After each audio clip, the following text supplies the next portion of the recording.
Okay, everyone, let's take a look at Module 26201-23. This will be the brand new 11th edition from NCCR on electrical. This module is AC current and talking about AC waveforms. Okay, it says that rotating a conductor perpendicular to a magnetic field will produce voltage in the conductor. The amount of voltage produced will depend on the strength of the magnetic field, the length of the conductor, the speed of the generator, the angle at which the conductor travels through the field. A magnetic field can be represented by lines of flux running from north to south poles of a generator. As the conductor rotates, the angle between the conductor and the lines of flux changes. The amount of voltage produced is proportional to the sine of the angle. The more flux transverse, the greater the voltage. It says this change in voltage is commonly represented in the form of a sine wave. And it shows this conductor, how it's spinning through this magnetic field, how it generates the sine wave that comes out.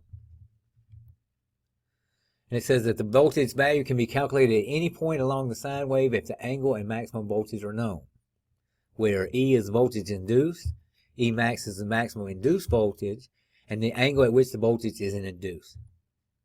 Frequency is the number of times per second a waveform pattern repeats itself. Frequency is measured in hertz. Frequency can be calculated by dividing the total number of cycles by the total number of seconds. The waveform of a period of a waveform is the time required for one cycle. Time equals 1 divided by F, where T equals seconds, F equals frequency.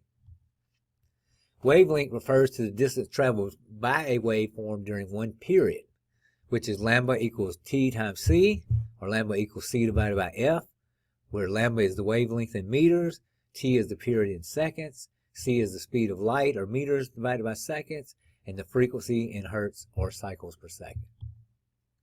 Peak value is the maximum value of either voltage or current. Peak value refers to the maximum voltage value in both the positive and negative directions. The peak-to-peak value is the sum of the positive and negative peak values. The average value is calculated for all values in a sine wave for one alteration. An average value equals 0.637 times peak value. The RMS of an AC waveform is the amount of AC power required to produce the same heating effect as the equivalent DC supply. Unlike a DC circuit, the current in an AC circuit is continuously changing. By averaging the heating effects of all the instantaneous values during one AC cycle, it is possible to find the average heat produced during one AC cycle. The peak value of an AC waveform will always be higher than the effective value. Effective value is 0.707 times the peak value. Two waveforms reaching their maximum and minimum values at the same time are said to be in phase. Two waveforms that do not reach the maximum and minimum values at the same time are said to be out of phase. Notice that wave A and B are offset by 90 degrees. When wave A is at its peak value, wave B is at its minimum value. Vector diagrams are often used to compare AC phases. A vector diagram is a quantity that has magnitude and direction. The arrows in a vector diagram indicate both magnitude and wave angle. The sine wave is the basic waveform for AC variations. Some electronic applications use non-sinusoidal waveforms. Cycle, period, and peak amplitude are also measured in the same way for non-sinusoidal waveform as they are for a sine wave.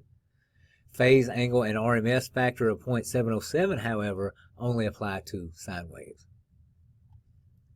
Here's some trade terms that you should read over and become familiar with,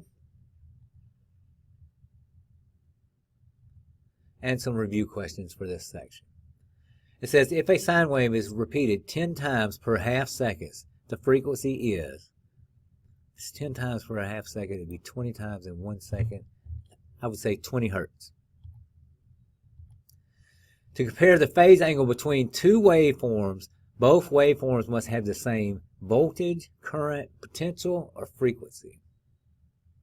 I would say frequency. One device that generates sawtooth waveform is a refrigerator, a compressor, an electric drill, or an oscilloscope.